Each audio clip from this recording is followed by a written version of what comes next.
Quem não quer ter um celular novo, né? Brasileiro adora celular. Prova disso é que o Brasil é um dos maiores mercados consumidores desse tipo de aparelho em todo o mundo. Mas toda vez que a gente vai comprar aparelho, a gente se assusta com o preço, não é mesmo? Por que será que celular é tão caro no Brasil? Para ajudar a responder isso, nós trouxemos uma participação especial aqui. Mas, antes disso, deixe seu joinha e se você é novo aqui, seja muito bem-vindo. Se inscreva no canal e se você já fez tudo isso, roda a vinheta.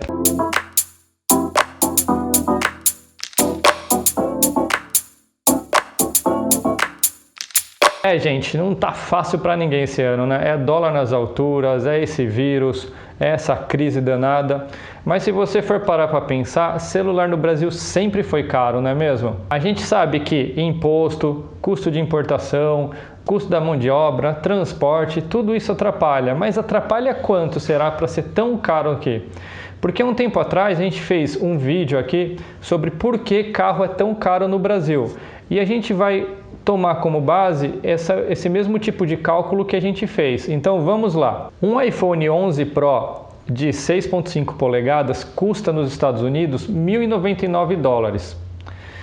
Só que o salário mínimo lá é em média de $1.500, porque o salário mínimo lá varia de estado para estado. Mas se você for pegar esse cálculo, vamos pegar, se um cara for comprar com um salário mínimo, um cara que recebe um salário mínimo for comprar um iPhone 11 Pro lá nos Estados Unidos, ele compra com o salário mínimo e ainda sobra mais ou menos 30% do salário mínimo para ele gastar com o que ele quiser. Agora vamos ver no Brasil. Esse mesmo aparelho no site da Apple está R$ 7.599. É isso mesmo, R$7.000. E o salário mínimo aqui no Brasil é de 1.031. Ou seja, uma pessoa aqui precisa juntar 7 salários mínimos, ou seja, 7 meses que a pessoa aqui recebe um salário mínimo sem gastar nada, para ela ter um iPhone 11 Pro. Aí você vai falar, não, Leandro, é porque é da Apple, o pessoal aqui paga, é um outro nicho de mercado. Então vamos pegar um celular mais popular ainda. Um Samsung Galaxy A20s custa nos Estados Unidos $156, ou seja, mais ou menos 10% de um salário mínimo. Aqui no Brasil esse mesmo aparelho custa R$1.000, ou seja, quase um salário mínimo, né? Mais ou menos acho que uns 95%. Tá vendo a diferença? Isso porque a gente está comparando o valor do dólar lá com o salário mínimo de lá e o salário mínimo daqui com o valor do aparelho aqui no Brasil. Aí tudo bem, você vai falar, não, Leandro, é porque os Estados Unidos é país desenvolvido, aqui é subdesenvolvido, então vamos comparar com um país subdesenvolvido. O Zenfone 6 da ASUS custa na Índia 27.999 rúpias, que é a moeda de lá, né? E o salário mínimo de lá é de 31.100 rúpias. Ou seja, para comprar um aparelho novinho, um indiano lá precisa de 90% do salário mínimo. Enquanto isso, no Brasil, esse mesmo aparelho custa R$ 2.879.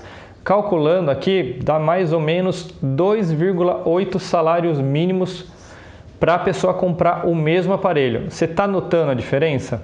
Falando de ASUS, e para ajudar a responder essa dúvida nossa, eu convidei aqui para um bate-papo o Marcel Campos, que ele é Head Global da ASUS, para comentar como que é os custos dos aparelhos aqui no Brasil e por que essa diferença de preço tão grande, né? O Marcel está nos Estados Unidos, então essa conversa foi remota. E aí, Marcel, tudo bem? Seja bem-vindo ao Somos Conectados. E como que tá as coisas por aí? Vocês estão se cuidando? Como que tá aí? Opa, Leandro, tudo bem? Cara, tá difícil aqui, o número de casos subindo, a coisa não tá fácil não, mas tá tudo bem, a gente tá seguro, a gente tá bem protegido aqui. Então, Marcel, vamos direto ao assunto. Eu não estou falando desse momento atual que a gente está vivendo. Cara, por que celular é tão caro aqui no Brasil? Eu sei que os impostos de importação podem chegar a 40% do valor do aparelho.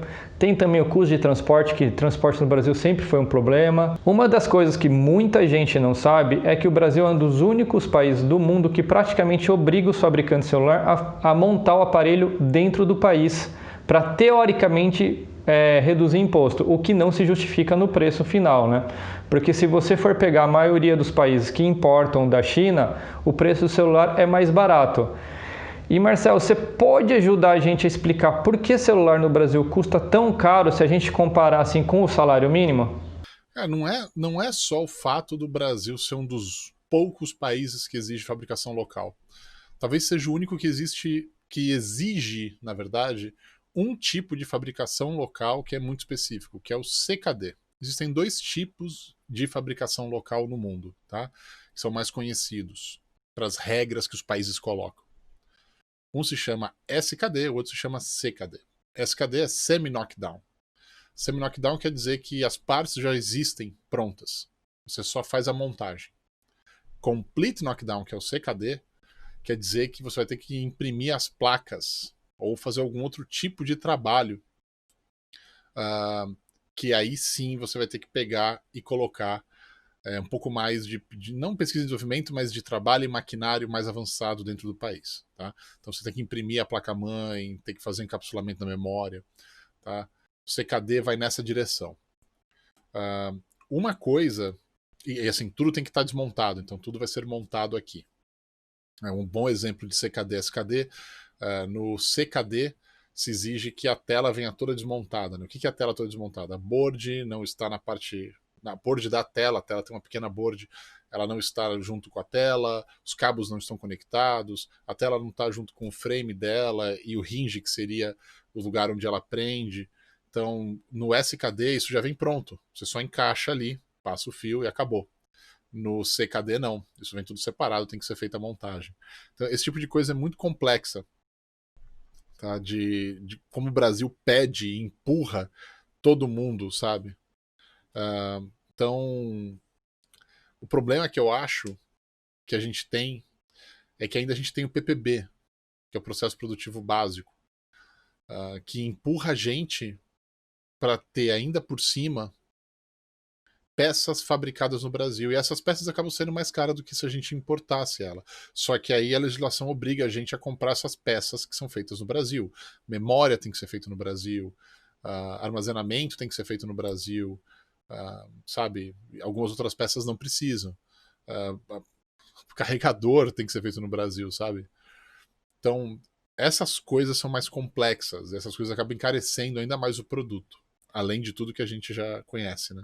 Eu acho que a diferença do salário mínimo e do produto está nos impostos mesmo que se cobra no Brasil, mas também do negócio que se chama custo Brasil. Uma coisa são os impostos. Quando você compara imposto com imposto, você vai sentir uma diferença, mas não uma diferença tão grande. Quando você compara o imposto em cascata que existe no Brasil, ou seja, tem imposto na importação do material para fabricar, tem imposto na fabricação do material interno quando ele é fabricado e vendido para quem vai depois vender para o varejo, tem imposto na venda para o varejo, tem imposto do varejo na venda para o consumidor. Então, uma cascata de impostos, isso daí é bem pesado. Uma outra coisa que tem também é que tem o custo Brasil. O custo Brasil qual que é? Toda a carga tributária que se existe em cima das pessoas, toda a carga tributária que se existe em várias partes da cadeia. Então, vou te dar um exemplo. A gente tem no custo Brasil seguro de carga, porque tem muito roubo de carga no Brasil. Se você perde lá, você tem um exemplo, tá bom? Os números nem são esses, mas imagina que você tem uma carga saindo com 1.000 notebooks ou 1.000 smartphones, tanto faz. E essa carga é roubada. Se você não tem o seguro dessa carga, quanto que você tem que vender de smartphone para recuperar o lucro? É muito, mas assim, são quase centenas de milhares que você tem que vender para recuperar o lucro. Então você tem que fazer seguro de toda a carga. E para fazer seguro de toda a carga, as seguradoras também elas quebram. Se elas não cobrarem alto ou se não exigirem coisas. Então, assim, as cargas recebem uma porrada de inteligência contra roubo. A gente tem, não só a gente, tá? Todo mundo que mexe com transporte de carga de bens de consumo, que é um pouco mais elevado. A gente tem caminhão-cofre, os caminhões não podem ter marca do lado de fora que indica de qual é a empresa. Tudo isso para tentar minimizar o problema de roubo de carga. Mesmo assim, tem muito, muito mesmo. E isso acaba virando um custo a mais em todo o processo. Fora isso, a gente ainda vai passar por outros problemas que você vai encontrar no meio do caminho, que é a falta de infraestrutura que tem no Brasil, o tempo de alfândega, os custos de alfândega, para qualquer coisa. Todas essas peças vêm de fora. O tempo que demora para chegar aqui, o tempo que leva, isso deprecia tudo, o maquinário que precisa para montar aqui, que vem de fora também. Então é bem complexo, cara. O custo do Brasil ele é muito alto. Ele ainda vai para o lado do varejista, porque o varejista ele tem uma série de regulamentações que ele tem que passar para ter as lojas, as pessoas, o custo trabalhista, que no Brasil é muito caro, é mais caro que qualquer outro país. Então, assim, a gente tem sérios problemas dentro do custo Brasil que acabam encarecendo o produto e fazendo com que a margem, que geralmente a gente chama de margem bruta, tá? Geralmente uma margem bruta de um produto eletrônico na Europa, vou pegar a Europa como exemplo, porque lá tem uma carga trabalhista bem grande, por volta de 25% de margem bruta. O que é essa margem bruta? Inclui todos os custos logísticos, todos os custos de venda que uma revenda, que um varejista tem. No Brasil não é menos que 40%, por causa que o custo do Brasil é muito alto. Porque o cara tem que ter o estoque dele, ele tem que ter a segurança dele, tem que gastar com segurança para prender o smartphone na ponta com, com coisas que não existem em outro lugar, que sabe, metal, tem um custo de segurança muito maior, tem que ter gente com segurança armada lá, essas coisas você não vê em outros países envolvidos, e aí o custo total acaba ficando bem maior. Marcel, voltando para o momento atual, ficou meio estranha essa frase, mas enfim. Nessa época agora de isolamento de praticamente do mundo inteiro, o dólar subiu nas alturas, recessão, tudo mais.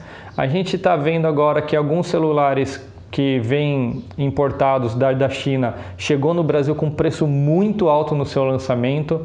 A gente sabe que é por causa da alta do dólar e acho que isso vai demorar um tempo para voltar a normalizar. Como que a ASUS está vendo isso e como vai impactar nos preços dos aparelhos para esse ano? Dólar impacta todo mundo, porque todas as peças vêm de fora. Talvez uma analogia que a gente pode fazer é com relação ao futebol, né? Na hora que tá jogando lá os dois times no campo, não tem essa, começou a chover, agora é bom pro outro time. Choveu, cara, ferra para todo mundo.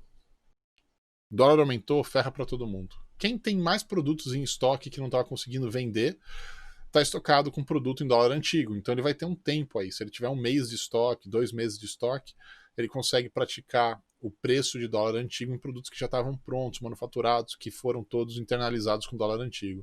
Quem estava trabalhando com estoque zero, como a gente fala, né, estoque de 1 semana, 2 semanas, esse não consegue segurar a onda e já tem que subir os preços logo de cara para ele conseguir cobrir todo o custo que ele vai ter em breve de ter produtos que estão chegando com dólar mais alto.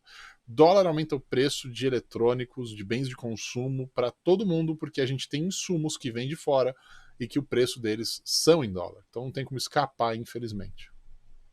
Sei que muita gente está aqui esperando perguntar sobre o Zenfone 7, mas eu não vou, porque o Marcel já dá muitas dicas no canal dele. Se você não conhece, visita o canal dele, o card está aí em cima. Mas, Marcel, você acha que a ASUS vai, digamos assim, inovar menos em lançamentos nesse ano por causa do momento tal desse isolamento? E completando a pergunta, você acha que os lançamentos de aparelho, de celulares aqui de todas as marcas esse ano vão ser menores e com menos inovação? Eu acho que esse ano a gente tem é óbvio, é um ano atípico, né? Então, assim, as empresas vão segurar mais, porque tá difícil de você juntar todo mundo para desenvolver o produto. Setores que pode desenvolver remotamente, o desenvolvimento é feito remotamente como software é mais fácil, mas o hardware é mais difícil. Hardware você precisa que as pessoas vão nos lugares, levam protótipos, esse tipo de coisa. Então não é tão fácil assim, tem um trabalho muito junto assim no time. Mas o que eu posso dizer sobre o Zenfone 7 eu falo lá no meu canal, e eu não posso falar muito não, tá? Então é o que você falou, tá no canal, vai lá no canal, dá uma olhada, Marcel Campos. Vai no meu canal em inglês também, só que lá eu não dou dica nenhuma. Mas no meu canal em português eu dou dica. Bem, Marcel, obrigado mesmo por você achar um tempo na sua agenda para falar com a gente. Eu acho que ajudou muito a gente tentar entender por que celular custa tão caro aqui no Brasil. E eu posso dizer que também a gente está ansioso para ver o novo Zenfone 7 e espero que você continue dando dicas no canal. E muito obrigado de novo. Pô, obrigado por ter me convidado aqui. É um prazer estar falando com vocês. E me segue nas redes sociais, sou muito ativo no Twitter. Tem meu Instagram também, que eu faço lá enquetes e tudo mais, que depois é pro meu canal em português, o Marcel Campos.